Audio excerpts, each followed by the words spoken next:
Hey, it's me, your friend Sean Peru. And don't worry, even though my hands are full, I've still got an Alaloo. How's everyone doing today? I'm just out running errands again. If you tuned in a couple times ago, you'll know that I said summer yes to buses. Well, fortunately, one bus is down. The trip to Kincardine isn't working out. So it's just one bus now. And if you tuned in the day after, you saw that I took a train to the airport to get to Brampton. And that's where we're going to begin today's story about abundance. My friend in Brampton bought a car, and it's a lemon. And it looks like a lemon too. It's yellow, like bright yellow, like sunlight dishwasher detergent bottle yellow.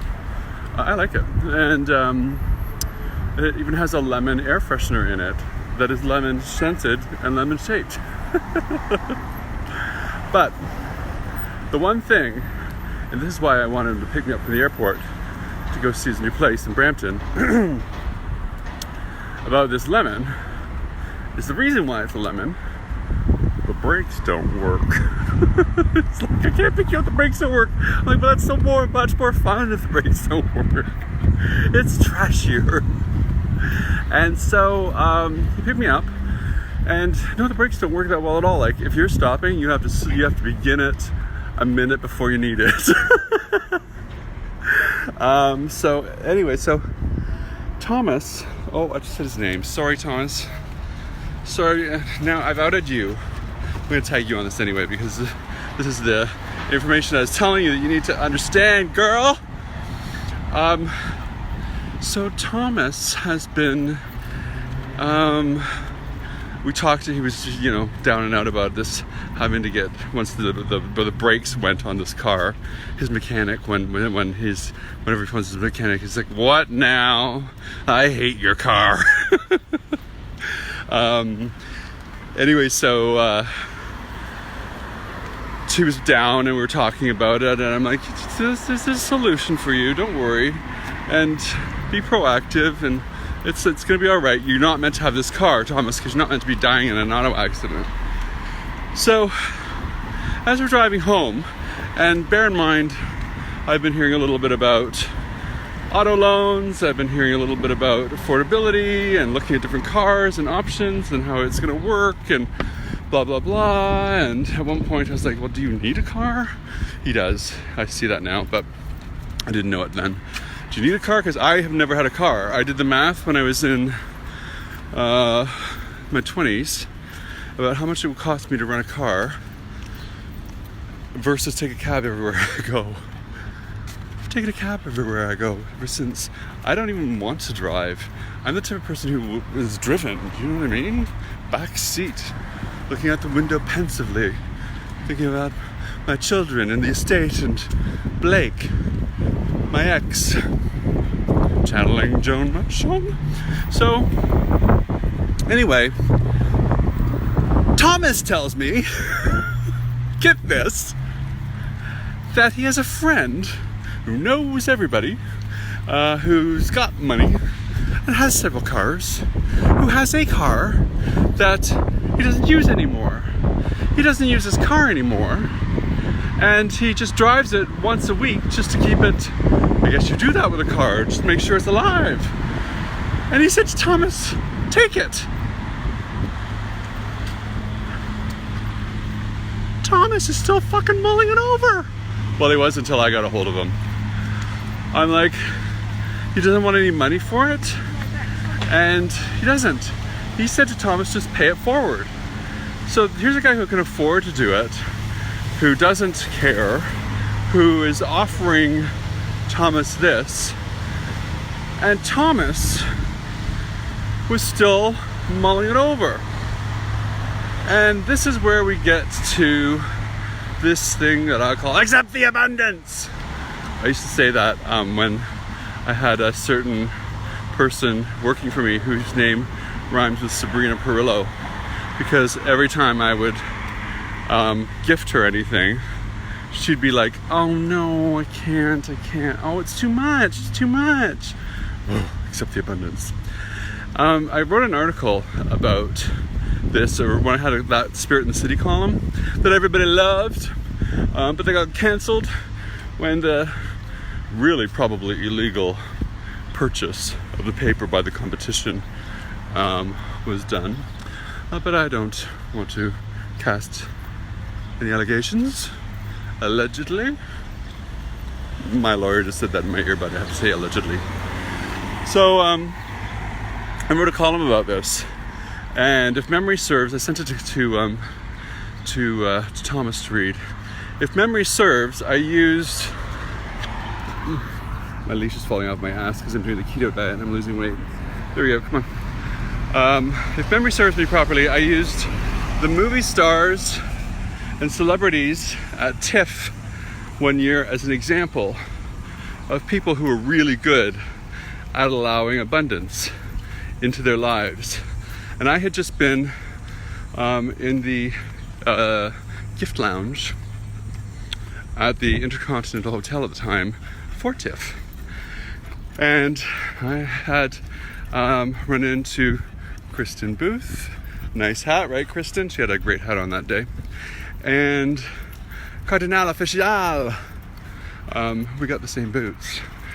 And I was watching, I said, these people have no qualms about coming through. Look at them, coming through, accepting gifts, just being who they are. Really, that's all it is. Being who they are. And they get gifts. And they have no problem accepting that abundance. And meanwhile, a lot of people out there are doing like a Sabrina Perillo. Going, oh, I can't, it's too much. I used to be that person a long time ago. I used to be that person because I was raised by a British mother who instilled strict manners in me. You fart and I say thank you. That's how polite I am. But so it seemed like the polite thing to do was first to say, oh no, thank you, no, I couldn't, oh no, like Sabrina did. I don't know if she still does it. Do you still do it, Sabrina? And I also used to have pride get in the way. Like, I don't need anything. So I won't accept this gift because if I do, you might think that I need it. I don't want you to think I need anything. And then, a long time ago, I got wise on something.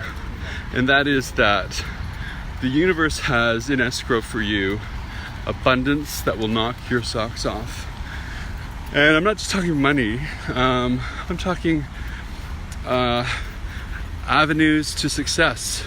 I'm talking about people who uplift you and bring you joy. I'm talking about simple abundance like good health. I'm talking about the pleasure of petting your cat. I'm talking about all the different kinds of abundance that there are in the world. And I'm talking about solutions too, like Thomas's solution, which was handed to him on a friendly platter and that he felt he couldn't take. By the time I was done with Thomas, he had left a text for his friend. And this is how far away he was from taking it. He like hours after this conversation about the car, I was at the loo and I came out and I said, you're gonna call your friend? And Thomas was on his phone and he handed me the phone. He said, points to a car, goes, well, this car is $37,000 and I think I really like this one. I was like, okay, so you have a problem. The universe has abundantly given you the solution that will cost you nothing. And you want to go $37,000 into debt.